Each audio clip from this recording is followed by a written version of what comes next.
ये पेज को हम सी से सेकेंडरी पेज पे हमारा ग्रेड भी मिल जाएगा और कुछ एक नया भी आ जाएगा।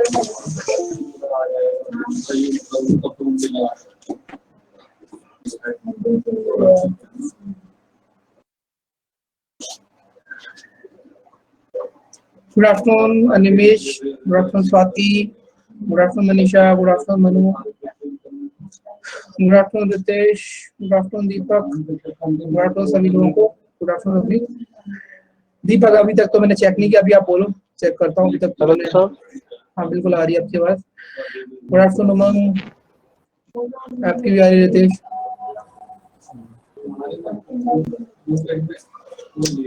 ओके चलो भाई फिर बताओ कैसी चल रही है तैयारी आप लोगों की. ठीक ठाक चल रही है सर जी. ठीक ठाक.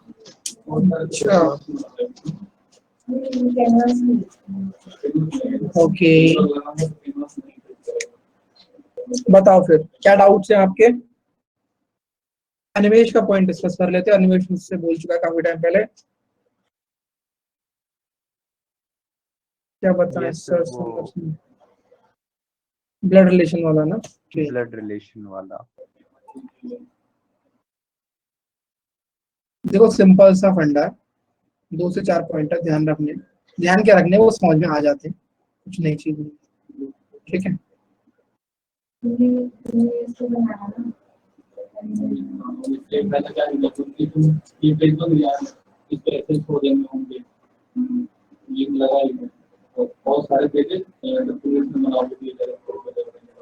देखो सबसे पहले कोटेड ब्लड रिलेशन की जो रिवर्स वाले क्वेश्चन होते हैं उनको करने का कॉन्सेप्ट है, बाकी तो चीजें पुरानी है.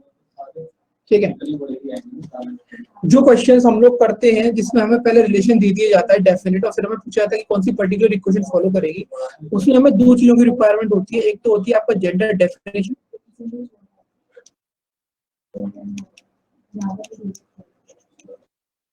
और दूसरा होता है आपका जेंडर गैप. जेंडर डेफिनेशन और जेंडर गैप क्या होता है वो एक बार देख लो. जेंडर डेफिनेशन मतलब अगर मैंने ये बोला कि A is the brother of B, तो यहां से बी का जेंडर क्लियर है क्या? No sir. ए का क्लियर है ना? Yes sir.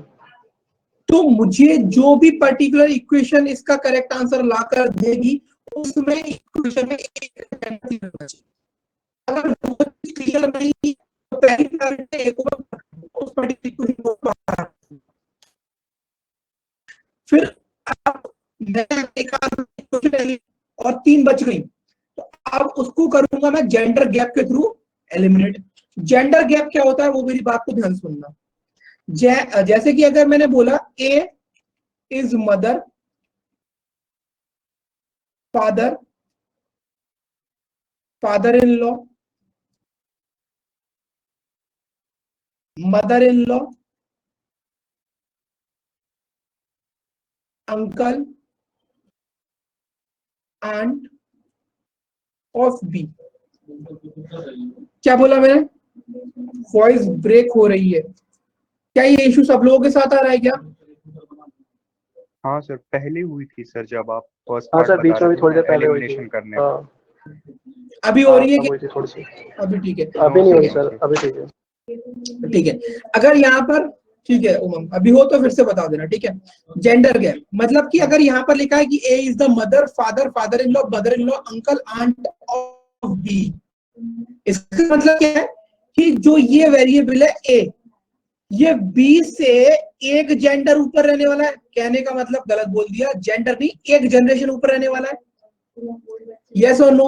अगर ए बी की मदर है तो अभी एक जनरेशन ऊपर होगा, फादर है तो अभी एक जनरेशन ऊपर होगा, फादर इन लॉ है तो अभी एक जनरेशन ऊपर होगा, मदर इन लॉ है तो अभी एक जनरेशन ऊपर होगा, अंकल है तो अभी एक जनरेशन ऊपर होगा, और अगर आंट है तो अभी एक जनरेशन ऊपर होगा. ठीक है. तो इस वाले पर्टिकुलर स्टेटमेंट को मैं मैथमेटिकल टर्म से रिप्रेजेंट करता हूं और वो होता है +1. समझ आया निमेश? Yes sir. यहीं पर अगर मैं ये बोलता हूं कि A is son, daughter, son in law, daughter in law, nephew, niece of B, मतलब सारे ही कैटेगरी के अंदर ए जो वेरिएबल है वो बी से एक जनरेशन नीचे शिफ्ट हो गया, -1 तो उसके लिए मैं यूज करूंगा -1। अगर मैं बोलता हूं A is grandfather, grandmother of B, तो मतलब ए और बी के बीच में +2 आ जाएगा, यस और no?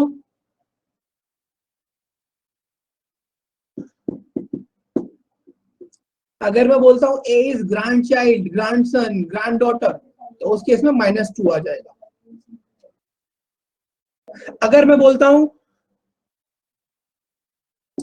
A is brother, sister, brother in law, sister in law, wife, husband, तो इस केस में क्या आ जाएगा मैथमेटिकल टर्म? 0। बस इन दोनों चीजों का इस्तेमाल करो, पहले इसका करो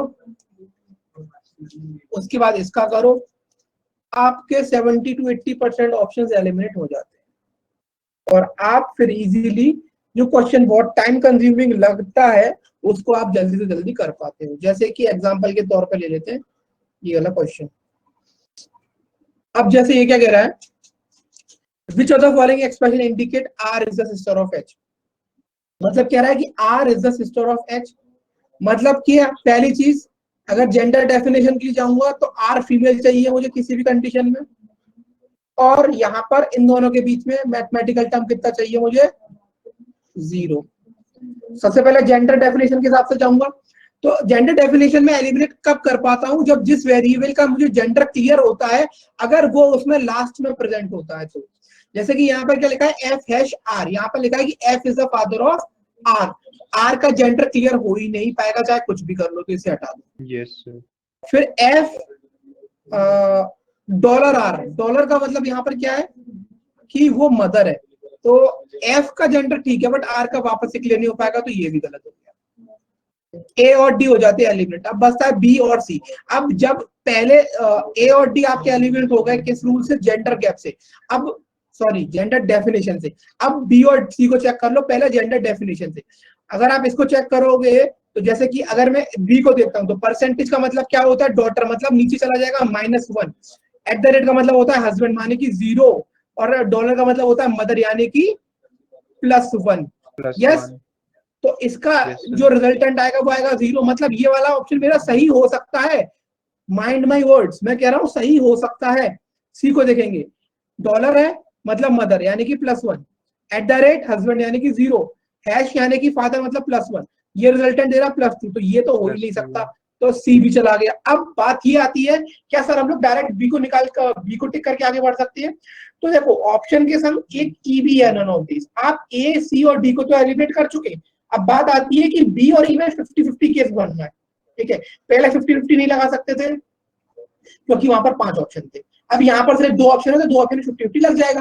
अगर आपके पास टाइम कम बचता है, बहुत कम टाइम, मतलब सिर्फ 3 या 2 सेकंड रह गए, आपको टिक करना है, टाइमर जा रहा है, तो बी को आगे चले जाओ क्योंकि वो 90% केस में सही होगा। नहीं, अगर आपके पास 10-15 सेकंड तो फटाफट से इसका आप क्या करो, ट्री स्ट्रक्चर बना के चेक कर लो। आर परसेंट डी का मतलब क्या? R is the daughter of D, D at the rate F का मतलब क्या है? D is the husband of F, और एफ डॉलर एच का मतलब क्या है कि F is the mother of H. अब यहां से क्लियर हो गया, R is the sister of H, मतलब ये ऑप्शन आपका सही है। समझ आया अनिमेश? Yes sir. थोड़ा सा फास्ट इसलिए बताया है मैंने क्योंकि ये टॉपिक कंप्लीट हो चुका है हाँ डिटेल नहीं में सर, जब रेगुलर क्लासेस थी। रिवाइज तो मैं भी करके आया था पर वही है, कुछ चीजें मिस हो रही थी, अभी आ गया समझ में पर। ठीक है, और कुछ कॉन्सेप्ट जो आप अपनी तरफ से पूछना चाहते हो? नहीं तो फिर मैं एक आध नई चीज है वो आपको बताना चाहूंगा। नहीं सर, बाकी तो क्लियर है सर। ओके, बाकी दीपक, अंजलि यादव, अब ये अंजलि लिखा है कि आपने एंजिला यादव लिखा है, मुझे समझ में नहीं आ रहा। मनीषा तंवर, मनु, पूर्वी, राधिका, रवनीत, प्रीतेश, स्वाति, उमंग, कुछ भी आप लोग अपनी तरफ से पूछना चाहते हो? डिस्टेंस एंड डायरेक्शन में कौन सा डाउट है राधिका?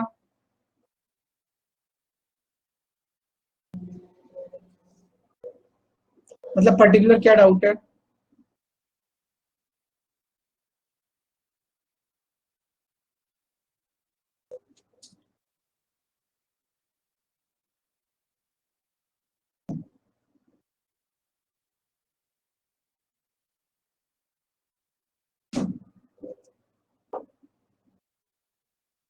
राधिका तो थोड़ा सा ना फोकस, डायरेक्शन मतलब पर्टिकुलरली ऐसा है ना, अभी जैसे कॉन्सेप्ट है, आप डायरेक्शन में ऐसे कॉन्सेप्ट तो ऐसा कुछ खास है नहीं उसमें। जैसे कि अगर आप चेक करोगी, आपको अगर इस चीज में दिक्कत आ रही है कि किसके रेफरेंस में पूछा जा रहा है, जैसे कि अगर आप मान के चलो यहाँ पर एक पॉइंट है 2 मीटर पर ए, यहाँ पर एक पॉइंट है 3 मीटर पर बी, ठीक है। अभी आपसे अगर पूछा जाएगा what is the direction of B, what is the direction of B with respect to A, तो आपको क्या करना पड़ता है, जिसके रिस्पेक्ट में बोला जाता है उसके रिस्पेक्ट में आपको डायरेक्शन पे यहाँ पर क्वाड्रेंट बनाना पड़ता है। अगर वही पूछा जाता है what is the direction of A with respect to B, तो आपको बी के ऊपर क्वाड्रेंट बनाना पड़ता है।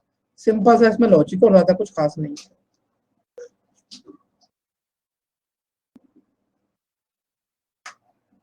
सर सिटिंग अरेंजमेंट में जो रो 1 2 वाले क्वेश्चन है उनको कैसे करें, मनीषा एक बार आप वो देख लो रिकॉर्डेड सेशन 1 और 2 में। तो ये तो क्वेश्चन आपका आता ही है ना, ये क्वेश्चन आपका आएगा। और अभी जो मैं सैटरडे को क्लासेस ले रहा हूँ आपकी मेंस की यूट्यूब पे, उसमें मैं आपको 3 रो वाले क्वेश्चन भी कराऊंगा, जो रिसेंट पैटर्न है मेंस का, ठीक है। उसमें ट्रिपल रो का क्वेश्चन भी कराऊंगा मैं आपको, ठीक है। तो अगर आपको डबल रो वाले में डाउट आ रहा है, दिक्कत आ रहा है मनीषा, तो पहले एक बार रिकॉर्डेड सेशन देख लो, क्योंकि उस क्लासेस में हमने करे हुए हैं डुअल रो वाले क्वेश्चन, ठीक है मनीषा। एक बार देख लो, और अगर डाउट हो तो फिर पूछ लेना, क्योंकि मैं 3 रो वाले क्वेश्चन भी कराऊंगा जो मेंस में आ रहे हैं। हाँ निमेश सर वो आप सैटरडे को जो करवाएंगे क्वेश्चन वो सेंड कर दीजिएगा सर। अभी लास्ट टाइम मैम ने आपको पीडीएफ सेंड करी होगी ना, उसमें 2 क्वेश्चन होंगे। अच्छा उसी में है, और उसमें अभी 2 ही है, मैं उसमें और ऐड करूंगा। अभी फिलहाल सेकंड नहीं, वाला ट्राई करना, ठीक है, कल वो सॉल्व करेंगे। आप अच्छा एक ही करेंगे कल हम? देखो ऐसा होता है एक्चुअल में, जो एक क्वेश्चन एक ही हो पाता है, वरना फिर अगर हाँ मैं 2 क्वेश्चन करने आऊंगा ना सेशन बहुत बड़ा हो जाता है। लेकिन कल शायद हाँ क्वेश्चन देखते हैं, क्योंकि वो वाला सर्कुलर क्वेश्चन था, उसको करने में ही एक्सप्लेन करने में ही पूरा 40 मिनट लग जाते हैं। क्योंकि यूट्यूब पे क्या होता है ना कि एक तो 30 सेकंड्स का डिले रहता है, चाहे आप कितना भी कर लो उसको, हाँ इंटरनेट का सर। इशू नहीं रहता, वो 30 सेकंड्स का डिले रहता ही हाँ है। हाँ तो डिले वो रहता है उसका। आप लोगों के संग सिंक्रोनाइज करने में ना मुझे वो टाइम उसमें बहुत जाता है, क्योंकि आप लोगों के मैसेजेस देखता हूँ नीचे और फिर ऊपर, तो वो उसकी वजह से मतलब ये समझ लो 15 मिनट तो एक्स्ट्रा आपके खराब होते हैं। तो इसलिए एक ही क्वेश्चन पर डे करेंगे, और उससे आपकी काफी अच्छी ओके प्रैक्टिस सर। होगी, ठीक है। हाँ कोशिश करेंगे कि 2 भी हो पाए तो। नहीं ठीक है सर, मतलब एक ही क्वेश्चन करेंगे तो जो उस पीडीएफ में क्वेश्चन है वही वाला करेंगे ना हम? हाँ, और मैं धीरे धीरे करके हाँ उसी पीडीएफ में पढ़ाते जाऊंगा, और आपको वो मैं एट लास्ट आपको कम से कम कोशिश करूंगा कि 25 क्वेश्चन तो करें। 25 क्वेश्चन आप मेज के कर लोगे मेरी तरफ से, और बाकी आप खुद से भी प्रैक्टिस करोगे तो वो इनफ रहेगा। मतलब आपको एक लैग नहीं रहेगा कि आप प्री क्लियर करके जब मेज के जाओगे तो आपकी प्रिपरेशन होगी, आप उस लेवल को छू यस सर। पाओगे आराम से। हाँ वही है, वो क्वेश्चन करके आएंगे तो थोड़ा ज्यादा मतलब सही समझ हाँ आएगा वो।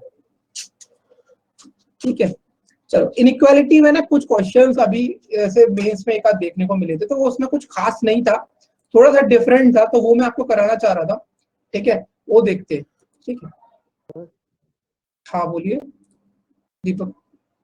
हाँ सर मैं ये पूछ रहा था कि जितने भी आवाज कम आ रही टॉपिक्स हैं बहुत। सर, आवाज कम आ रही है सर अभी भी? हाँ बोलो। अभी सर आ रही है आवाज प्रॉपर? हाँ थोड़ी सी अजीब सी आ रही है, दब के आ रही है आवाज।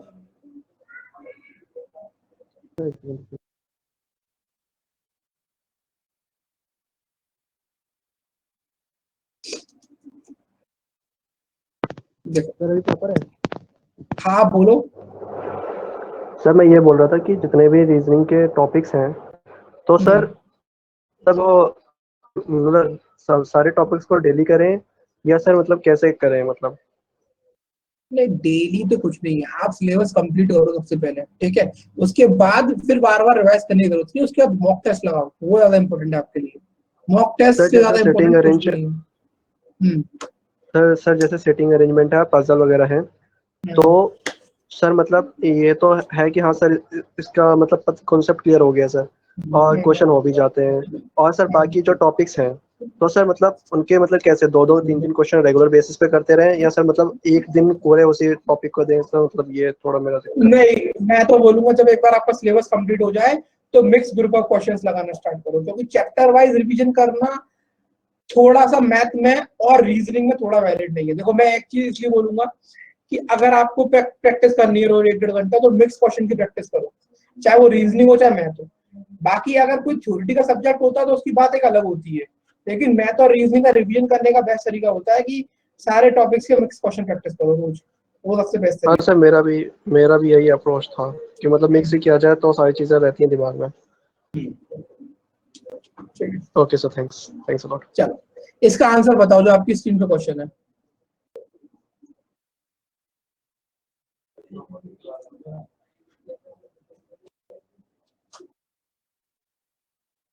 सब लोग इसका आंसर बताओ। एक्चुअली में नॉट इक्वल्स टू का यूजेज either or. थोड़ा, ओके, नॉट इक्वल्स टू का यूज इतना अभी तक किया नहीं है, बट रिसेंट में एक आध क्वेश्चन देखा गया है और कुछ इतनी बड़ी चीज भी नहीं है, ठीक है। अगर एक्चुअली होता है क्या कि कुछ, देखो मैंने आपको हमेशा चीज बताई है कि कुछ ना कुछ आपको नया देखने को मिलता है। नया इन द सेंस होता क्या है कि रिप्रेजेंटेशन अलग होता है, मीनिंग लॉजिक पुराने होते हैं, ठीक है। तो अभी मैं आपको करा दे रहा हूँ, लेकिन अगर ये चीज आपके सामने अगर वैसे आती तो आपको इसको रिस्पॉन्ड करना आना चाहिए था। अब बात यह है कि 1 इज नॉट इक्वल टू 2, मतलब 1 या तो 2 से बड़ा है या 1 2 से छोटा है, ठीक है। अब 2 3 के बराबर है, मतलब अगर मैं 2 की जगह 3 रख दूं या 3 की जगह 2 रख दूं तो कोई गलत नहीं होना चाहिए। अब 1 ग्रेटर देन 2, पहले तो ये गलत है। अब 1 लेस देन 3, तो 3 की जगह अगर मैं 2 प्लेस कर देता हूं तो 1 ग्रेटर देन 2 और 1 लेस देन 2, ये दोनों पॉसिबिलिटी आ गई जो हो सकती थी। इसका मतलब इसका आंसर क्या हो जाएगा, आइदर फर्स्ट और सेकंड।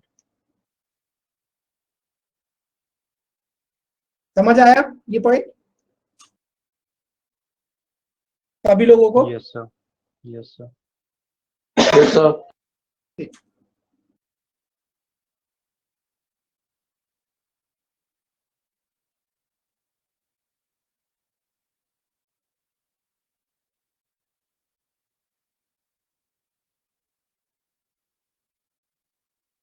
मैं आज आपको कुछ क्वेश्चंस दूंगा मेंस लेवल के पजल के, वो या तो हम लोग यहाँ करेंगे तो यहाँ, नहीं तो आप लोगों ने ट्राई करना।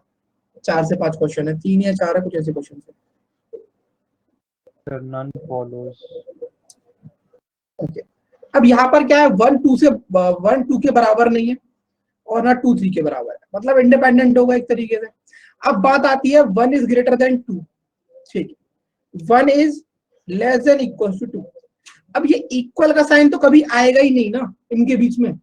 अगर होता 1 is greater then 2 and 1 is less then 2, तब क्या होता? Either or हो जाता था। इस केस में आइदर और नहीं होगा, इस केस में नाइदर नॉर। हाँ, यहाँ तो none follow। हाँ समझ आया उमंग? क्योंकि वहां पर इक्वल टू तो हो ही नहीं सकता क्योंकि नॉट इक्वल टू दिया हुआ है। तो अब यहाँ पर जब इक्वल का साइन आ गया मतलब ये तो घोर पाप हो गया ना। सर, इसमें जैसे वो बोलते हैं कि जो डेफिनेटली फॉल्स है, तो हम यहाँ पर सेकंड ऑप्शन डेफिनेटली फॉल्स बोल सकते हाँ हैं। डेफिनेटली फॉल्स होगा, ठीक है। सबको क्लियर हो रहा है ना ये पॉइंट? देखो सब आप पढ़ चुकी हो, थ्योरी पूरी आपकी कंप्लीट है, ठीक है। बस आपको थोड़े से, हाँ बोलो। सर डेफिनेटली फॉल्स में सेकंड कैसे दे सकते हैं? क्यों? मतलब 1 लेस देन 2 तो हो सकता है ना। तो मतलब ये दो उन दोनों वो में कॉम्बिनेशन है ना वो। देखो सुनो, जब कोई कॉम्बिनेशन होता है, अब कॉम्बिनेशन का कोई एक रिजल्टेंट दोगे, फॉल्स इसको देके छोड़ नहीं सकते। या देखो यार, इसे फॉल्स से डेफिनेटली फॉल्स दोनों ही चीज बोलना है बड़ा कॉन्ट्राडिक्टरी चीज है, क्योंकि एक पर्टिकुलर चीज तो फॉल्स जा रही है और एक चीज जा रही है डेफिनेटली फॉल्स। और इसका कॉम्बिनेशन अगर आप जाओगे तो कॉम्बिनेशन इसका डेफिनेटली फॉल्स ही होगा। अगर आप greater less than equal to का कॉम्बिनेशन पिक करोगे तो वो डेफिनेटली फॉल्स होगा, क्योंकि less than equal to word आ रहा है और वो कभी होगा नहीं। अगर आप कॉम्बिनेशन के संग जाओगे तो वो डेफिनेटली फॉल्स ही होगा। ओके ओके सर, ठीक है।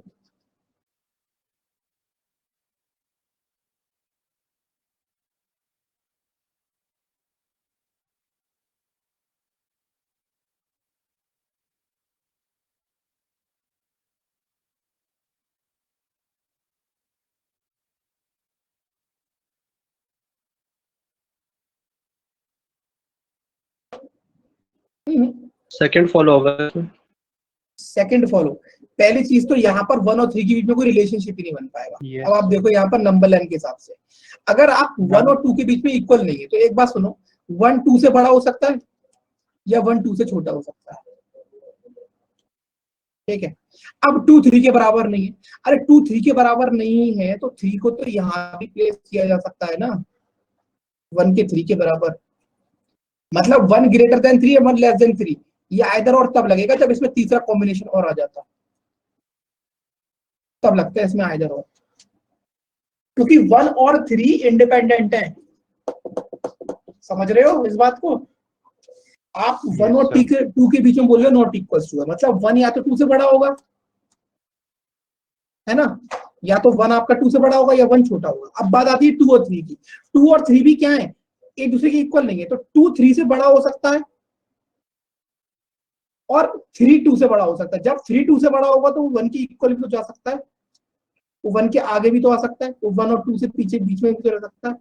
इसका मतलब 1 और 3 में जो केस बनेगा वो आइदर और का तब बनेगा बेटा जब तीनों बेसिक सिंबल्स होंगे।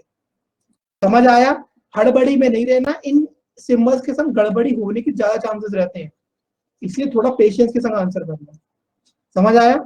ये चीज भी आपके पास है, अगर चीज आ रही है तो एक बार इस तरीके से करके देख लो, कोई दिक्कत नहीं है, भले ही 10 15 20 सेकंड ज्यादा लगेंगे लेकिन सही टिक करके आओगे, ठीक है? आपके पास दोनों तरीके हथियार होने चाहिए, ट्रिक भी होनी चाहिए और आपने ट्रिक को निकाला कहां से वो भी आपको पता होना चाहिए, ठीक है? क्लियर है सबको यहाँ पर? Yes sir. चलिए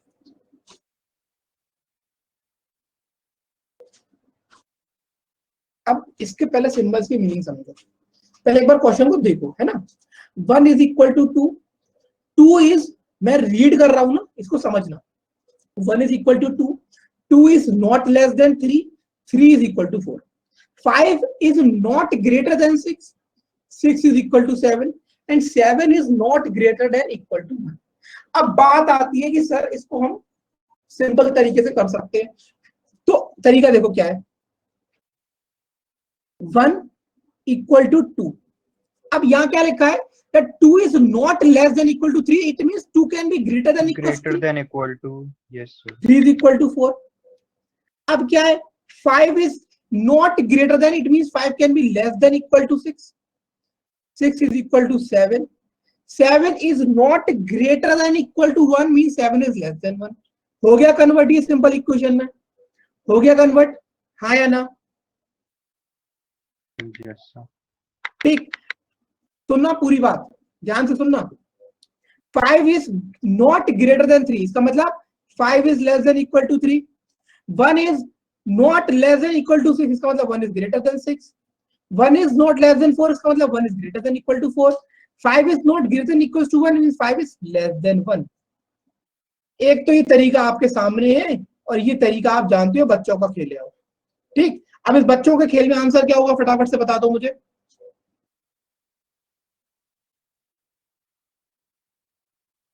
डी ऑप्शन का है, if only first second and third are true. अच्छा मतलब उमंग कह रही है फर्स्ट वाला सही है, मतलब 3 is greater than equal to 5 सही है। और नहीं सर, मैं तो इस ऑप्शन मतलब कंक्लूजन फोर्थ बोला मैंने ऊपर वाला देखा ही नहीं, सॉरी। पहला वाला तो आपका देखो 5 is less than equal to 3, गलत है, नहीं बाकी फॉलो कर रहे हैं सर। 1 ग्रेटर देन 6 बिल्कुल ठीक है, 1 ग्रेटर देन इक्वल टू 4 ये भी ठीक है, 1 ग्रेटर देन 5 ये भी ठीक है। अब बात ये आती है थर्ड में इक्वल कैसे, क्या कह रहे हो राधिका, एक बार समझ जाओ मुझे, थर्ड में इक्वल कैसे?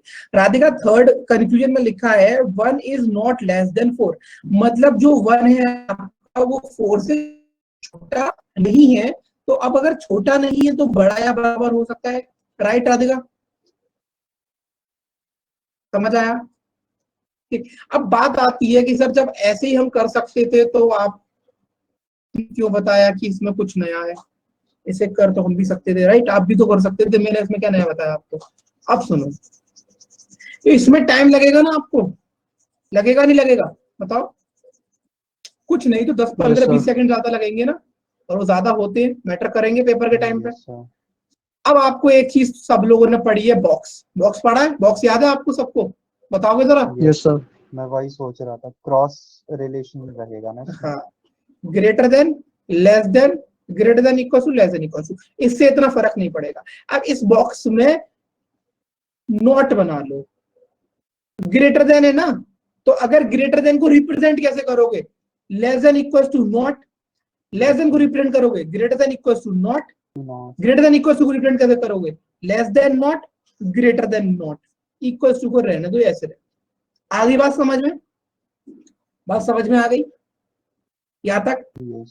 अब कुछ नहीं करना, जो काम आप लोग कोडेड वाले में करते थे सिर्फ उतना करो। लेफ्ट से राइट जाओ तो सिंबल को एज इट इज रहने दो, और अगर राइट से लेफ्ट आओ तो उसे इंटरचेंज कर दो। जैसे कि 5 के और 3 के बीच में ये सिंबल है, तो देखो 5 से 3 कैसे जाओगे आप, पहले 6 जाओगे, फिर इक्वल्स टू, फिर ग्रेटर देन नॉट 1। अब 1 से आप अगेन लेफ्ट से राइट जा रहे हो तो कोई दिक्कत नहीं है, लेकिन आप देखोगे यहाँ पर रिवर्स सिंबल आ गया तो ये वाला वैसे ही गलत हो गया। ठीक, अब 1 से 6 जाओगे, तो 1 से 6 कैसे जाओगे, अब देखो 1 से 6 आप जा रहे हो राइट से लेफ्ट, ठीक है, तो इन सिंबल्स को सिर्फ इंटरचेंज करना है। इन दोनों का रिजल्टेंट यहाँ पर क्या होगा, यहाँ पर इक्वल्स टू लिख लो, क्योंकि यहाँ तो इक्वल्स टू आएगा, कर दिया, इसका कोई रिवर्स ही नहीं होता। इन दोनों का रिजल्टेंट क्या होगा, ये वाला सिंबल, तो ये करेक्ट हो गया। उसके बाद 1 और 4 के बीच में देखोगे तो 1 और 4 के बीच में ये रिजल्टेंट होगा, ये दिया हुआ, ये ठीक हो गया। 5 और 1 के बीच में रिजल्टेंट क्या है, देखो अब मेरी बात को ध्यान से सुनना। कुछ बच्चे क्या करेंगे, सर आपने बताया था कि इन दोनों का रिजल्टेंट तो ये होता है, हाँ या ना, बताया था ऐसा, यस क्या सर, मैंने यस सर, बताया था, क्लियरिटी इसको मिलेगी। कब बताया था मैंने ऐसा नहीं बताया। 2 मिनट में बोल दिया मैंने ऐसा बताया, बताया था। क्या मैंने ये इसके लिए बताया था, ठीक है। अब ये बॉक्स बना हुआ है ना यहाँ पर, ये बॉक्स का इसका मतलब ये है, इसका मतलब ये है, जब बॉक्स बना लिया तो दिमाग में इतना रखो, top top no relation, bottom bottom no relation, top and bottom top, diagonal diagonal में no relation, diagonal middle diagonal, sorry not diagonal middle, corner middle corner, उतनी सी कहानी याद रखो। ठीक, समझ आया? Yes sir. अब 5 के बीच में ये सिंबल है और ये सिंबल है, इन दोनों का रिजल्टेंट टॉप होगा और वो दिख रहा है। समझ आया? कोरिलेट कर पाए इसी बॉक्स से आप लोग?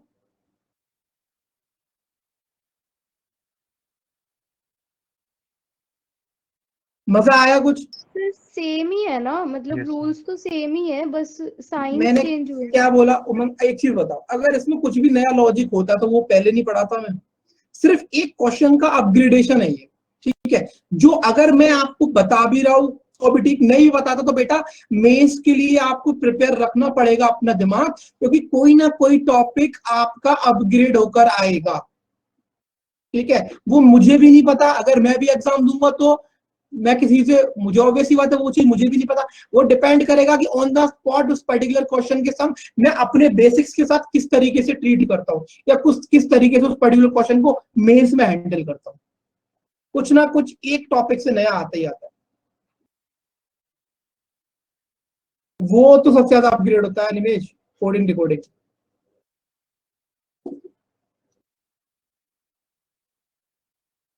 उमंग क्लियर हुआ? नया कुछ भी नहीं पढ़ रहे हम लोग, कुछ भी नया नहीं पढ़ रहे, सिर्फ तरीका बदल गया है। मनु, मनीषा, प्रेरणा, पूर्वी, राधिका क्लियर हो रहा है? ठीक है, अब कल जो मैं मॉक टेस्ट, इस सैटरडे का जो मॉक टेस्ट है उसको देना, ठीक है, मॉक टेस्ट यस सर। देना, काफी अच्छा प्रिपेयर किया मैंने, और उसमें कोशिश करना कि अगर आपका 28 प्लस स्कोर उसमें आएगा तो आप अपने आप को बैक कर सकते हो कि आप अच्छा कर रहे हो।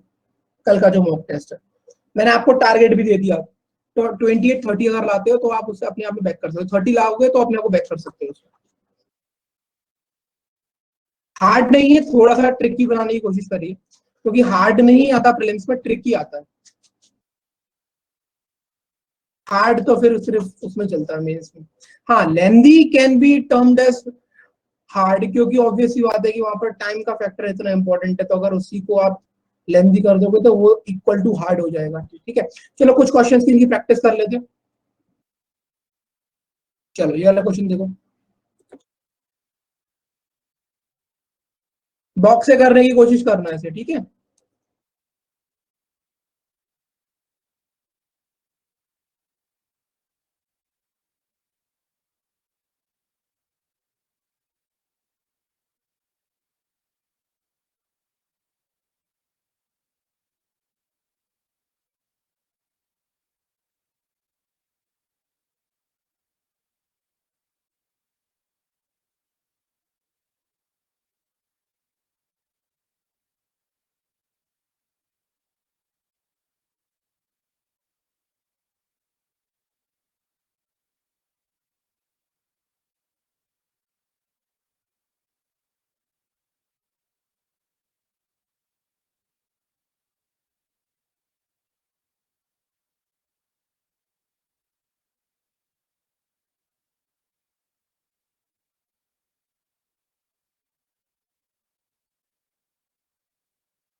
सर थर्ड और फोर्थ ट्रू है बस।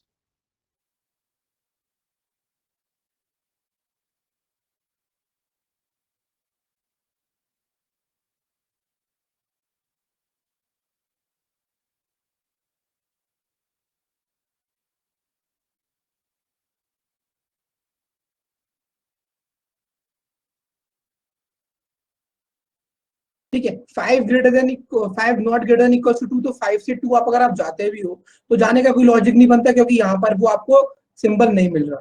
करेक्ट, आगे जाने की जरूरत नहीं है। 7 से 3 जाओगे तो देखो 7 से 3 आप कैसे जाओगे, 7 से 3 आप जा सकते हो सिर्फ 7 से 4 होकर, तो 7 से 4 जाओगे तभी आपको रिवर्स सिंबल मिल रहा है, तो चेक करने की जरूरत नहीं है। बात आती है थर्ड की, तो थर्ड क्या है, 2 is not greater than equal to 6, मतलब 2 से 3, 3 से 4, फिर आप जाओगे 4 से 6। 4 से 6 जा रहे हो तो राइट से लेफ्ट जा रहे हो, सिंबल्स को अपोजिट फेस से चेंज कर देना बस। ठीक है, इन सब का रिजल्टेंट होगा ये वाला, और वो प्रेजेंट है तो वो ठीक है।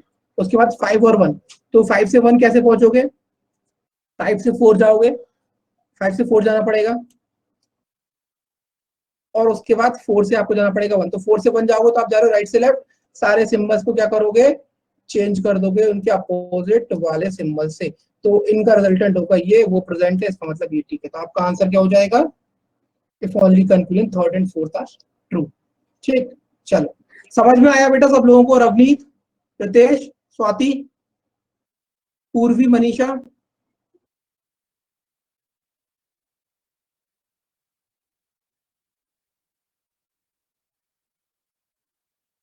चलो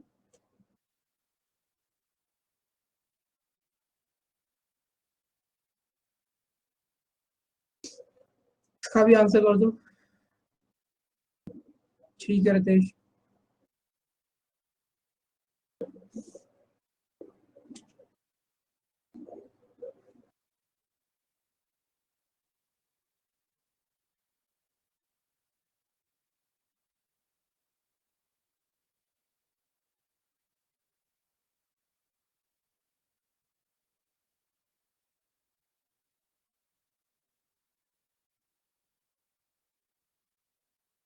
सर ओनली सेकंड।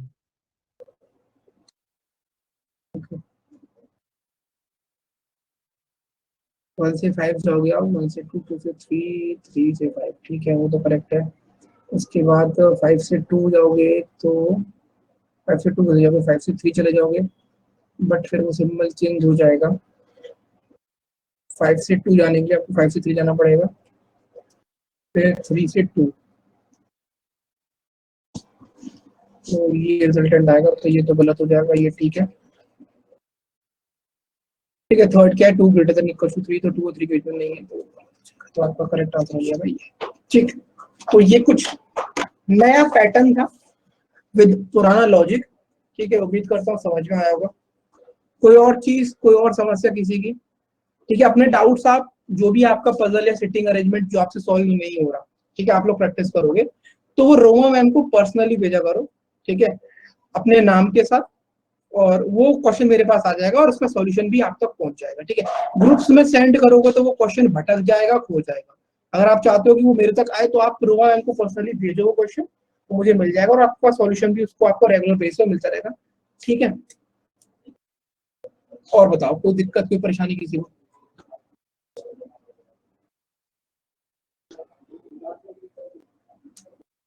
ठीक है, कुछ क्वेश्चंस मैं आपको दिखा रहा हूँ, मैंने 5 क्वेश्चंस अभी इंक्लूड किए थे पजल्स के, सिटिंग अरेंजमेंट के, तो वो क्वेश्चंस आप लोग स्क्रीनशॉट ले लो और उनको ट्राई करना, ठीक है, और अगर नहीं है तो मुझे बता देना। ठीक है, चलो तो सॉल्यूशंस भी कर रखे मैंने, अभी क्लास हुई थी बस।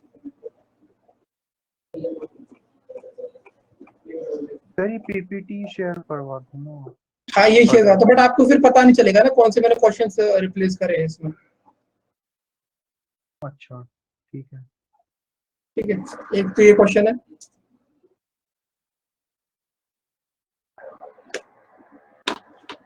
अच्छे क्वेश्चन से आपको मजा आएगा, मीन्स लेवल के। लेते जाओ, मुझे बताते जाओ कि स्क्रीनशॉट ले लिया, यस डायरेक्ट लिंक रहता तो बेटर है, मैम को सेंड करके फिर रिप्लाई आने तक का टाइम लगेगा। देखो आप डायरेक्ट मुझे भी करोगे दीपक तो यार, बट ऑब्वियस है कि थोड़ा टाइम तो मुझे भी लगेगा, मैं क्लास दे रहा हूँ, कहीं इंटरव्यू, तो फिर जैसे फ्री होगा तब भेजूंगा, ठीक है। तो वो एक ठीक है, मैम के थ्रू आ जाएगा, कोई दिक्कत नहीं है, वहाँ पे आपको ज्यादा कोई टाइम नहीं लगेगा। यहाँ पर काफी सारे लोग ऐसे हैं दीपक जो मुझे डाउट्स भेजते हैं, जैसे राधिका हो गया, अनिमेश हो गया, इन लोगों के डाउट्स रेगुलरली आते हैं और होपफुली आप राधिका और अनिमेश से पूछ सकते हो कि मैं इनके 90% तक डाउट्स का क्लियर कर देता हूँ। बाकी कभी कभी कोई मिस हो जाता है डाउट ऊपर नीचे, तो वो एक अलग चीज है, और बेसिकली मैं क्लियर कर देता हूँ ज्यादातर डाउट्स कर देता हूँ। भाई राधिका और अनिमेश बता दो एक बार। सर मुझे पता है, कर देते हैं। हाँ, भरोसा है सर, भरोसा है मुझे। मैं कॉन्फिडेंस दिला रहा हूँ आप लोगों को, और कुछ नहीं।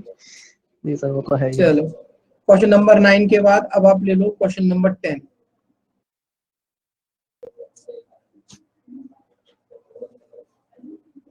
हाँ, अंडर 24 आवर्स सर्विस है, 24 घंटे के अंदर अंदर आपकी समस्या का समाधान किया जाएगा।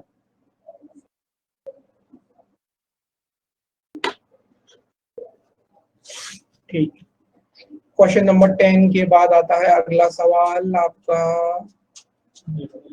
एक सेकंड रुको, इसे मैं रब करूंगा थोड़ा सा।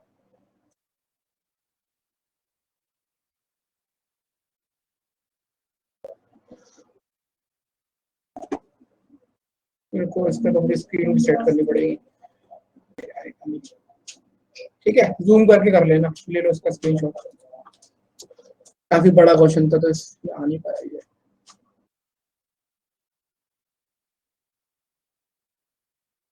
थोड़ा सा भी जूम नहीं हो सकता क्या? बेटा स्क्रीनशॉट ले लो, अपने मोबाइल में फोटो जूम कर लेना। सर इतने लंबे लंबे क्वेश्चन काहे नंबर पजल पूछे जाते हैं मेन सर? है इतने अब लंबे ठीक लंबे है, काहे पूछे जाते हैं? तभी तो मजा आता है, एक तो मजा है बैंक के सर एग्जाम्स का। हाँ हम क्वेश्चन नंबर नोट कर लेते हैं ना, वो पीपीटी में हाँ, ये क्वेश्चन देख ठीक ठीक, करवा देता हूँ, अभी करवा देता हूँ, ठीक है। क्वेश्चन नंबर 9, 10, 11, 9, 10, 11, उसके बाद क्वेश्चन नंबर 12, ये भी नया मैंने इंक्लूड किया था, ये रिसेंट में पूछे गए क्वेश्चन थे आईपीएस क्लर्क मेंस में। क्वेश्चन नंबर 12, ठीक है।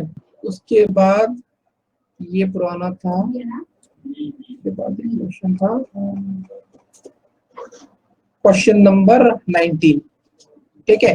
9, 10, 11, 12 एंड 19, 9, 10, 11, 12 एंड 19। रीडिंग कॉम्प्रिहेंशन वाली फीलिंग आती है इतने लंबे लंबे पर।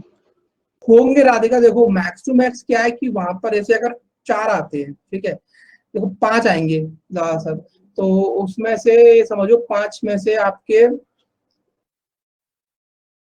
होंगे 5-5 नंबर वाले और एक होगा 10 मार्क्स का, ठीक है। तो वहां 30 मार्क्स में से आपको कोशिश करनी है कि आप आधे घंटे के अंदर, 60 मिनट मिलेंगे ना, आधे घंटे के अंदर आप 15 नंबर या 18 नंबर तक ले आओ, ठीक। और बाकी आधे घंटे के अंदर आपको 30 नंबर को टारगेट करना है, जहां पर आप अगर 15 नंबर भी बनाने में सक्षम रहे तो 15 + 15 30 नंबर अगर आप ले आते हो राधिका, बहुत है।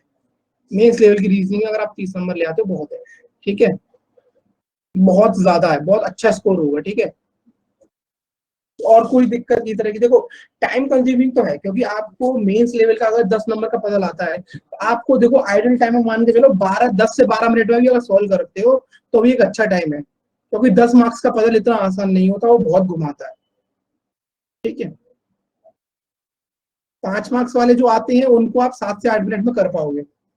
तो अगर आप समझो कि अगर आप 7 से 8 मिनट में, जैसे मान के चलो 8 मिनट पकड़ो, 8-8 16 मिनट में आपने कर लिए 5-5 मार्क्स वाले, ठीक, 10 मार्क्स हो गए। अब बात बाकी आपके पास बचे 14 मिनट, 14 मिनट में कर लो 10 मार्क्स वाला। अगर 20 नंबर आ गए बेटा 30 मिनट में, तो आपका वो पेपर क्लियर हो जाएगा मेंस का, मैं गारंटी से बोल रहा हूँ, गारंटी से बोल रहा हूँ, होगा। अनिमेश कोशिश प्रैक्टिस करो, ठीक है। अगर आप 30 नंबर रीजनिंग के सेक्शन में ले आए मेंस में, मैं गारंटी से बोल रहा हूँ आपका सिलेक्शन हो जाएगा। हाँ, वो एक आपका माइंड सेट है, आप कैसे करना चाहते हो, पहले और क्वेश्चंस को डील कर लो, बाद में पजल्स को देख लो। ये है कम से कम कि 16-17 नंबर तो आपके कहीं नहीं जाएंगे फिर, ठीक है। और आप जो चीज मैंने बताई उस पर फोकस करते रहना, अपना करंट अफेयर्स पढ़ो डिटेल में, ठीक है, अच्छे से पढ़ो तरीके से, बहुत इजीली हो जाएगा, एक बार में सिलेक्शन हो जाएगा अगर ये तरीका आप फॉलो कर लोगे, ठीक है। Yes sir. मुझे बहुत उम्मीद है यहाँ पे काफी सारे स्टूडेंट्स से, ठीक है। मैं किसी का नाम नहीं लूंगा और ना ऐसा कि, क्योंकि अगर मैं किसी का नाम लूंगा तो ओवर कॉन्फिडेंस में आ जाएगा और किसी का नाम नहीं लूंगा तो वो डिप्रेस हो जाएगा, ठीक है। पॉइंट ये है कि कोशिश पूरी करो।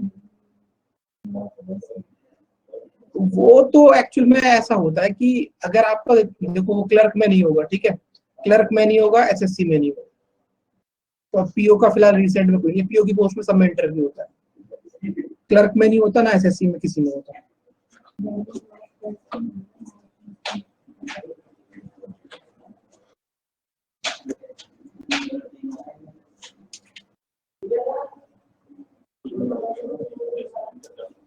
ठीक है सर, जनरल अवेयरनेस करंट तो हो रहा है लेकिन उससे रिलेटेड और भी बहुत कुछ आता है, वो कैसे करें?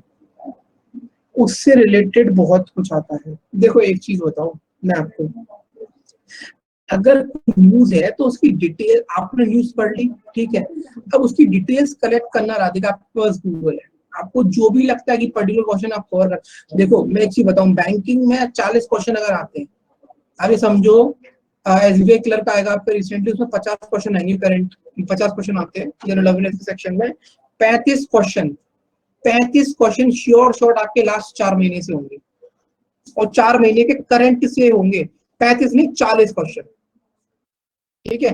बाकी 10 क्वेश्चन जो होंगे ना वो थोड़े बैंकिंग रिलेटेड टर्म्स के साथ होंगे, मतलब बैंकिंग की थ्योरी, ठीक है राधिका। लेकिन 40 क्वेश्चन में गारंटी से बोल रहा हूँ करंट से आएंगे अगर 4-5 महीने के। तो अगर आप एसबीआई क्लर्क टारगेट कर रहे हो तो जैसे मैं फिर से बताता हूँ, 1 अप्रैल से डिटेल में कम से कम दिन में 2 से 2.5 घंटा करंट अफेयर्स पढ़ना स्टार्ट कर दो। अप्रैल मई जून जुलाई अगस्त सितंबर, उससे पहले मेंस नहीं होगा। और अगर आप अभी अप्रैल से रेगुलर पढ़ना शुरू कर दोगे आप बहुत अच्छे फ्लो में होगे, ठीक है। आपका कॉन्फिडेंस अच्छा होगा, आप पेपर कॉन्फिडेंस से देने जाओगे और पूरी चांसेस होंगे कि आप पेपर को निकाल लोगे। समझ आया राधिका? ये सबके लिए था ये चीज।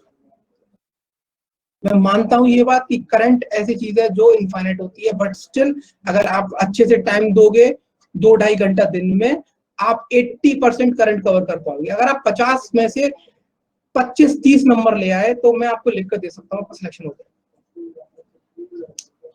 ठीक है। बट हाँ हार्ड वर्क करना पड़ेगा। दिन में आज से, अगर आप आज से भी स्टार्ट कर दे तो दिन में आज से सितंबर तक रोज 8 घंटा पढ़ो, हो जाएगा काम, ठीक है। बाकी तो यार किस्मत का खेल है, अपना एटलीस्ट हार्ड वर्क मत छोड़ो ना, अपना काम तो करो। बाकी जो चीज आपके हाथ में नहीं है उसके बारे में सोचना और यूजलेस है, ठीक है। At least do your karma and wait for God to give you fruits, ठीक है। ठीक है भाई निमेश, ठीक है भाई स्वाति, रितेश, रवनीत, पूर्वी, मनु, हो गया आज का ज्ञान। और कोई दिक्कत कोई परेशानी हो तो अपने मैसेज सेंड करते रहना, ठीक है। किसी भी तरह की कोई प्रॉब्लम हो, ठीक। हाँ रितेश यार वो इम्पोर्टेंट है, वो सबसे ज्यादा इम्पोर्टेंट होता है, ठीक है। ओके मैम, पढ़ाई करते रहो, ठीक है। चलो थैंक यू सर। चलो thank you, welcome, tata bye bye, take care. घर से नहीं निकलना तो ज्यादा बढ़िया है ना। कोरोना इज बैक एंड वो पूरी फॉर्म में है जी। थैंक यू राधिका, चलो बाय बाय।